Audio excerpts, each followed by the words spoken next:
你係咪成日都覺得明明身體冇乜大病，但成個人就好似俾人抽乾咗精力咁？你係咪成日對住屋企人冇名冇堂就發起脾氣上嚟？好多人都以為呢啲嘢係因為自己年紀大，身體機能衰退，尤其係嗰方面嘅衝動冇晒，所以先至覺得人生冇癮。但我要同你講，呢個諗法係大錯特錯，真正喺無形之中不斷消耗你餘生精力，搞到你心緒不寧、脾氣暴躁，甚至覺得生活冇意義嘅，從來唔係你冇咗嗰種原始嘅慾望，而係你唔懂得咩叫做節制。呢個節制唔係叫你去做和尚，更加唔係叫你死忍難忍，佢係一種對自我內心慾望嘅警覺，係一種對晚年生活高級嘅掌控力。如果你認同我呢種講法，或者想喺呢個紛亂嘅世道入面揾到一啲做人處世嘅真諦，不妨而家就關注下我嘅頻道，我哋一齊慢慢傾。點解我會咁講？因為好多時候，當呢個最根本嘅身體本能開始減退嘅時候，我哋嘅心根本都靜唔落嚟，我哋會覺得好空虛，覺得人生好似冇咗目標。於是乎，我哋會不自覺地將嗰份本來應該化為平靜同埋對身體呵護嘅精力攞咗去邊度？攞咗去執念度，攞咗去同屋企人嘅無謂拉扯度。有啲人過咗50歲脾氣，反而變得越嚟越大，對仔女、對老婆或者老公要求多到離譜，少少嘢唔順，佢意就黑晒面。佢哋覺得自己身體唔得，心理上就要攞返主導權。佢哋將嗰種最原始嘅力轉化成咗一種對身邊人嘅控制欲，呢種控制欲先係真正嘅慢性毒藥。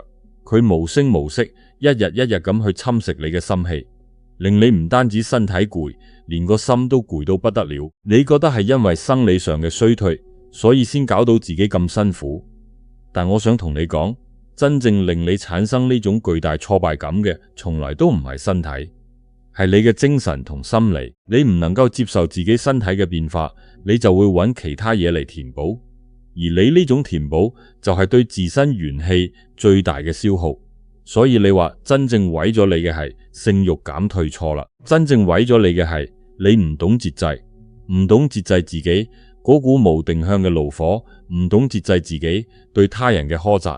我成日同啲上咗年紀嘅朋友講，你如果到咗50歲，仲係成日覺得呢個世界欠你嘢，覺得你嘅老婆或者老公對你唔夠好，覺得你嘅仔女唔夠孝順，咁你嘅晚年係好難有福氣嘅，因為你成日都處喺一個索取嘅狀態，冇咗個嗰種生理上嘅慾望，你就轉化成為心理上嘅索求無度。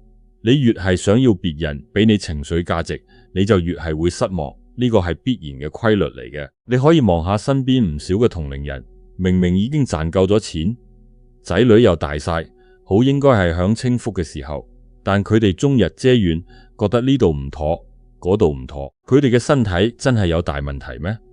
大多數都唔係佢哋嘅問題出喺個心入面，佢哋將身體唔再活躍呢件事當成咗一種人生失敗嘅象徵。於是乎，佢哋把心一橫，開始喺其他方面尋求刺激。有啲人沉迷賭博，有啲人沉迷應酬，有啲人甚至連仔女嘅生活都要強加自己嘅意願落去。呢啲行為表面睇起嚟好似係生活嘅調劑，但實質上佢哋就係一種不加節制嘅慾望轉移。佢哋將身體嘅弱化成了心理上嘅猛。呢個就係道家所講嘅火氣不降。當一個人嘅心裏面冇咗平靜，淨係得把火喺度燒，佢嘅健康又點會好呢？佢嘅心情又點會舒坦呢？其實你要明白一個道理，人生嘅階段係唔同嘅。你30歲嗰陣，可能成日都要向外去探索，去攞去佔有，但你50歲之後，你嘅人生軌跡就要開始向內收。你唔可以將30歲嘅思維同需求強加喺50歲嘅身上。好多老友好多朋友就係因為轉唔到呢個彎，先至搞到自己好痛苦。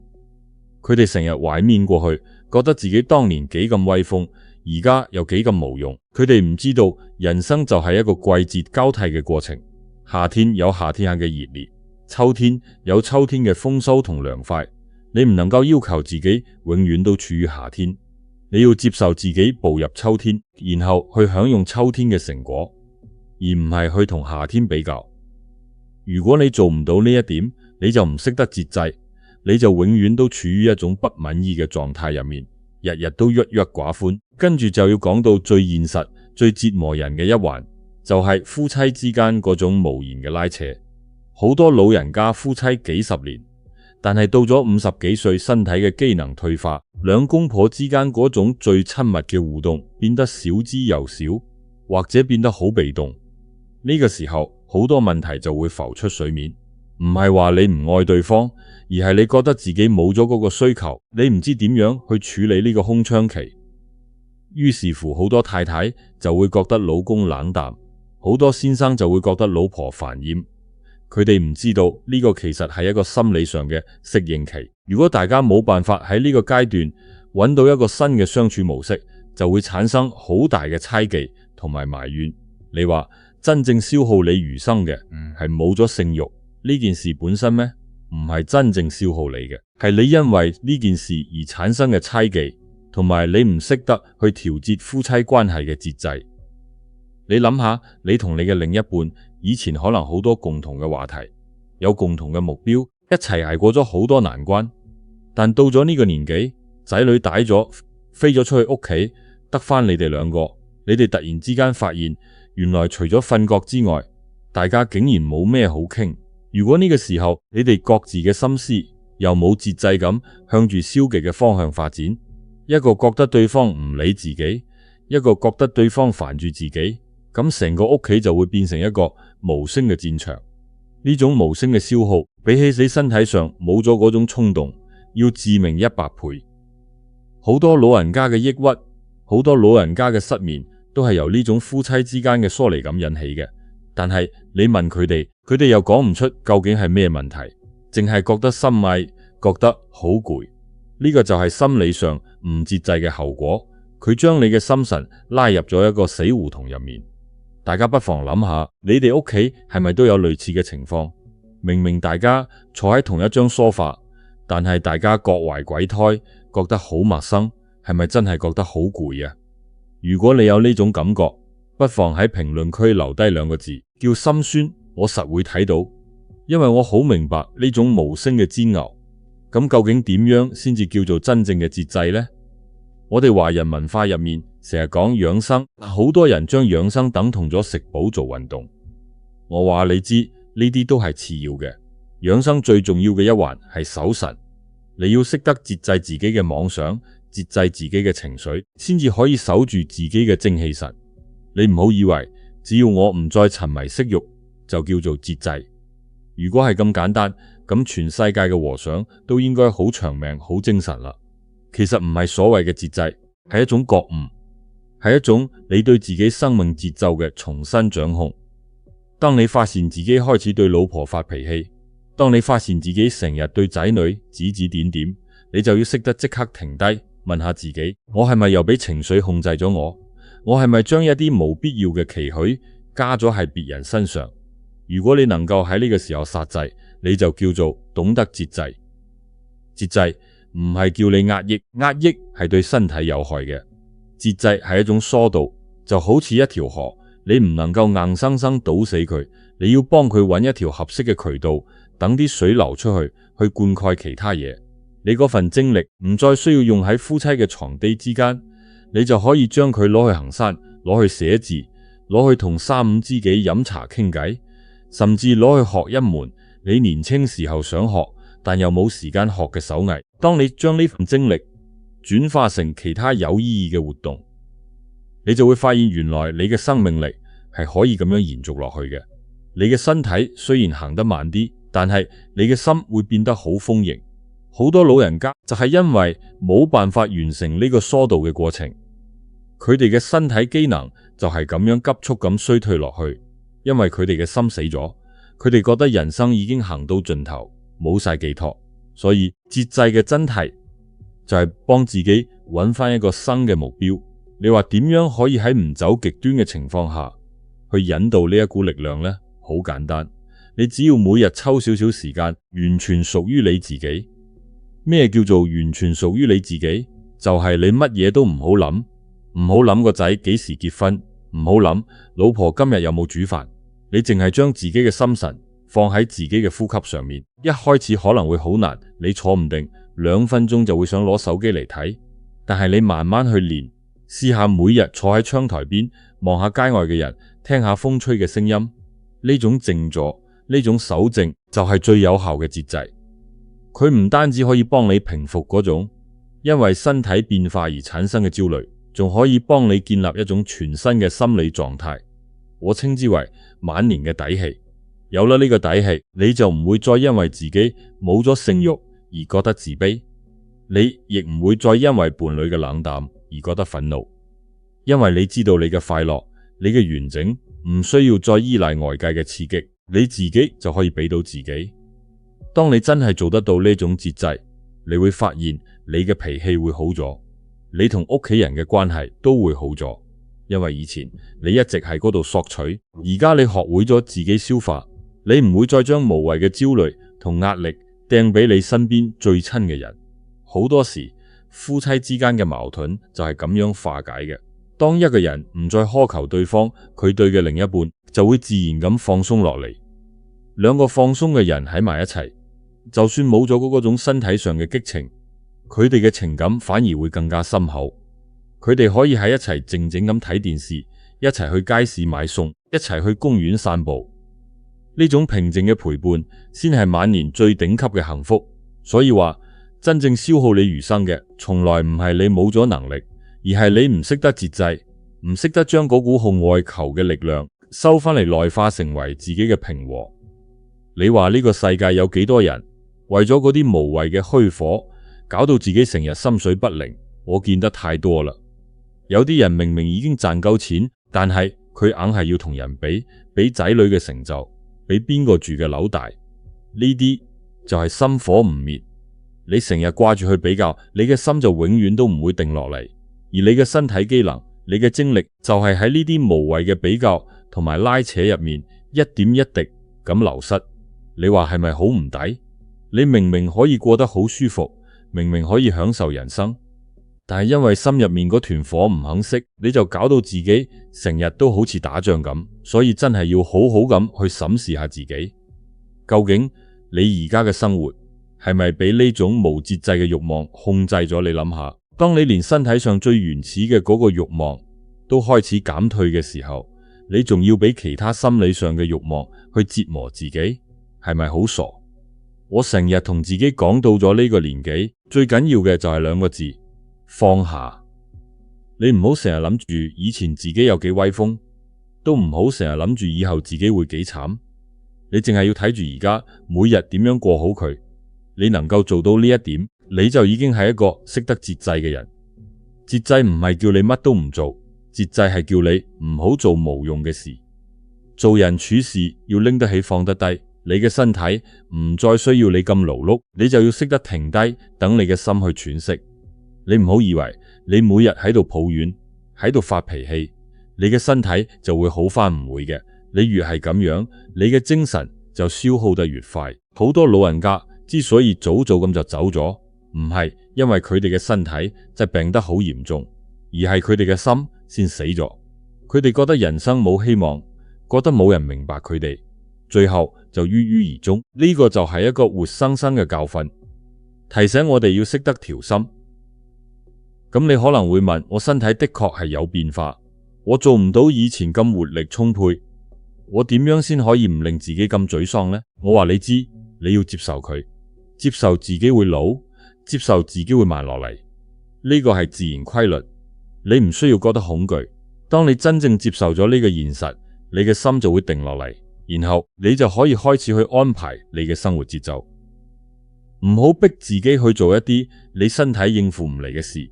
你以前可能跑得好快，你而家就行慢啲；你以前可以玩到好夜，你而家就早啲瞓。呢啲就係對生活嘅節制。呢種節制唔係一種退步，而係一種進化。你將你嘅精力由消耗身體變成保養身體。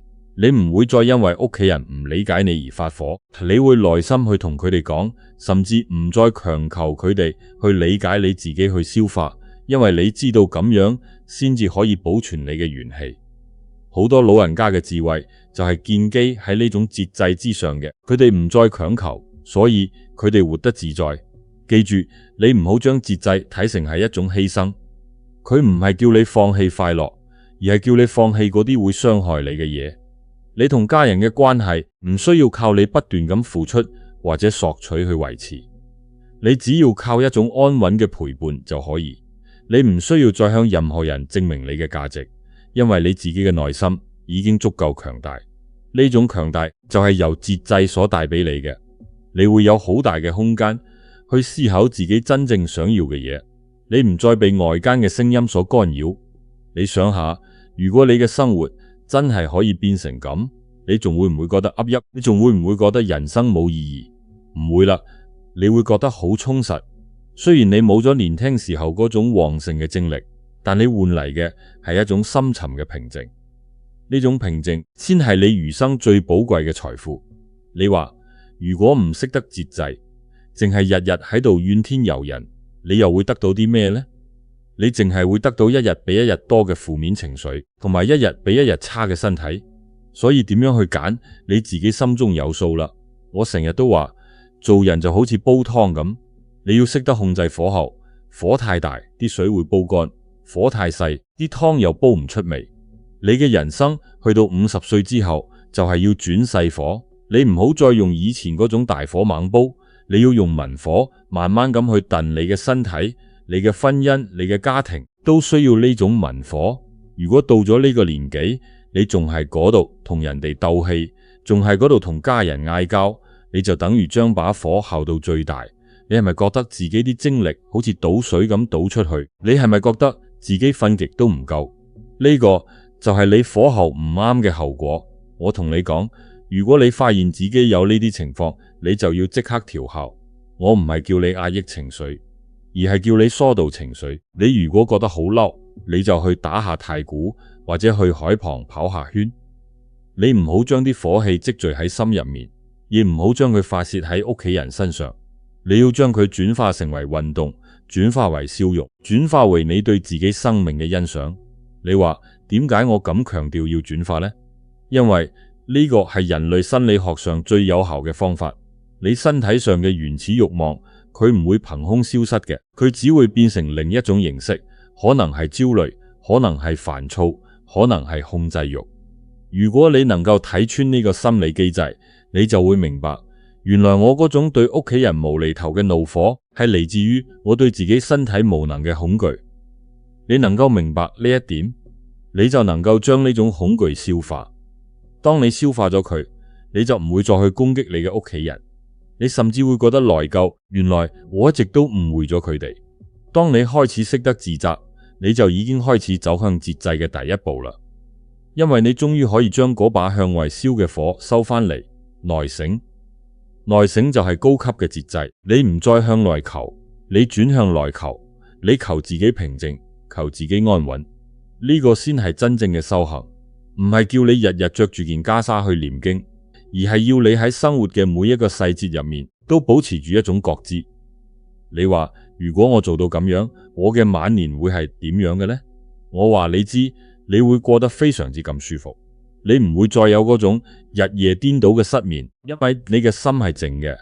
你唔會再有嗰種一觸即發嘅暴躁，因為你嘅心係闊嘅。你會睇到好多以前你忽略咗嘅美好事物。你會發覺原來樓下行過嘅樹會隨風搖擺，原來老婆煮嘅一碗白粥係咁溫暖，原來仔女一個簡單嘅問候可以令你開心一整日。呢啲嘢以前你太忙碌、太執着，完全睇唔到。但係當你學會咗節制，將份心收翻落嚟，你就會發覺原來幸福係咁近。佢唔需要你擁有幾多錢，唔需要你擁有幾多物質，佢就係喺你身邊，等你用平靜嘅心去感受。呢個就係我一生人感悟到嘅最大智慧，亦係我好想同每一位行到呢個年紀嘅朋友分享嘅嘢。你哋可能會覺得我講得咁理想，係咪真係做得到呀？我話你知，其實我唔係同你講空話，我係將我自己親身經歷同埋我見咁多嘅人嘅經驗總結出嚟俾大家聽。我見過好多人，佢哋就係因為睇唔透呢一點，成日喺度鑽牛角尖，最後搞到自己同家庭都一團糟。我都見過好多人，佢哋就係因為一朝醒悟，開始去調整自己嘅心態，結果晚年生活過得比任何後生人都要精彩。呢個唔係一個神話，係一個可以實踐嘅方法。重點就係你要由今日開始去審視你自己嘅內心。你今日諗起屋企人係咪仲有好多怨氣？你今日望住自己嘅身體係咪仲有好多嫌棄？如果你有，咁你就要開始去練習節制啦。唔好再俾嗰啲無謂嘅怨氣同埋無謂嘅恐懼繼續去消耗你得來不易嘅晚年。真係人過咗50歲，好多嘢都唔同咗，但係唯一唔變嘅就係你點樣去面對自己嘅心境。你如果選擇繼續去追求、去佔有、去苛責，你嘅人生就會變成一場疲勞嘅戰爭。但係你如果選擇去放下、去接受、去節制，你嘅人生就會變成一篇優美嘅散文。你想你嘅餘生係一篇戰爭定係一篇散文呢？我相信你哋心中都有答案。好多時候我哋做唔到節制，係因為我哋太恐懼，我哋恐懼失去，恐懼衰老，恐懼被遺忘。但係當你願意去面對呢啲恐懼，唔再逃避，你反而會發覺原來佢哋並冇你諗咁可怕。你只要正視佢哋，然後調整自己嘅節奏，你嘅人生就會進入一個全新嘅境界。你唔會再害怕失去性慾，因為你知道呢個只係人生嘅一個階段。你嘅愛同埋你嘅情感係可以用另外一種方式去延續嘅。你唔會再害怕被遺忘，因為你知道你只要活好自己，你嘅存在本身就係一種價值。我成日同啲朋友講，人哋成日話要保養，但係好多人都保養錯咗。佢哋淨係識得保養個身，唔識得保養個心。你身體保養得幾好，如果你個心成日都係嗰度打架，你一樣會老得好快。我哋做呢個觀心局嘅頻道，就係想將呢種保養心性嘅方法同大家分享。我唔係要你成為咩聖人，我淨係想你做翻一個開心健康嘅自己。而呢一切嘅開端就係由節制呢兩個字開始。由今日開始，你試下節制自己嘅脾氣，你試下節制自己嘅憂慮，你試下節制自己對屋企人嘅苛求，你試下做呢幾件事，唔使好耐，你試1個月。1個月之後，你唔單止會覺得個身鬆晒，你仲會覺得同屋企人嘅關係都融洽咗好多。呢個就係節制嘅力量，佢唔係一種束縛，而係一種解放。佢將你由無形嘅精神枷鎖之中解放出嚟，令你可以真真正正去享受你下半場嘅人生。各位朋友，你哋有冇試過，當你終於放低咗心裏面嗰件好重嘅石頭，你會覺得成個人輕晒。你一旦唔再執着要控制其他人，唔再執着要滿足自己嘅虛榮心，你嘅內心就會變得好寬廣。呢種寬廣會令你容許自己有更多嘅失誤，你唔會再因為做錯少少嘢而自責到死，你亦會容許你嘅屋企人有更多嘅空間。你唔會再因為佢哋唔順從你而大發雷霆。呢種寬容就係由節制引發嘅副產物。你節制咗自己嘅苛求，你就得到咗寬容；你節制咗自己嘅焦慮，你就得到咗平靜；你節制咗自己嘅怒火，你就得到咗健康。呢啲嘢全部都係互相聯繫嘅，所以我話真正消耗你餘生嘅，從來唔係你冇咗性慾，而係你唔識得節制。如果你聽明白咗呢個道理，你就已經揾到咗打開晚年幸福之門嘅鎖匙。最後，我都要同大家講一句心底話，你哋唔好以為我淨係識得講大道理，我其實同你哋一樣，都係一個普通嘅老人家，我都經歷過呢啲心理上嘅掙扎。我明白，當你覺得自己身體唔再靈活嘅時候，嗰種失落感係有幾咁難受。但係我亦都明白，只要你肯跨過呢個心理關口，後面嘅風景會有幾咁美麗。所以我真心希望大家唔好再俾嗰啲無謂嘅恐懼去控制你嘅人生，唔好再因為嗰啲生理上嘅變化去否定你自身嘅價值。你要信價值，你要相信自己，你有能力去創造屬於你自己嘅幸福晚年。你只要你願意由今日開始學會節制，你唔需要即刻做到完美，你可以一步一步嚟。今日節制少少，聽日再節制多啲。久而久之，你就會習慣咗呢種心態。你一旦習慣咗，你就會發覺原來生活係可以咁簡單、咁快樂，唔需要向外求你。內心嘅平靜就係你最好嘅歸宿。如果呢篇文章能夠令你有所啟發，或者你覺得我講嘅嘢有道理，不妨幫我點個讚，分享俾你身邊嘅朋友。如果大家想繼續探討呢啲做人處世、心理同埋晚年嘅大智慧，就一定要訂閱我嘅頻道。你哋嘅支持就係我繼續創作嘅動力。你哋如果對呢個話題有自己嘅睇法，或者係有自己嘅經歷想分享，記得喺評論區留低你嘅說話，我一定會逐條去睇。我哋下個話題再見，大家保重身體，更要保重自己嘅心。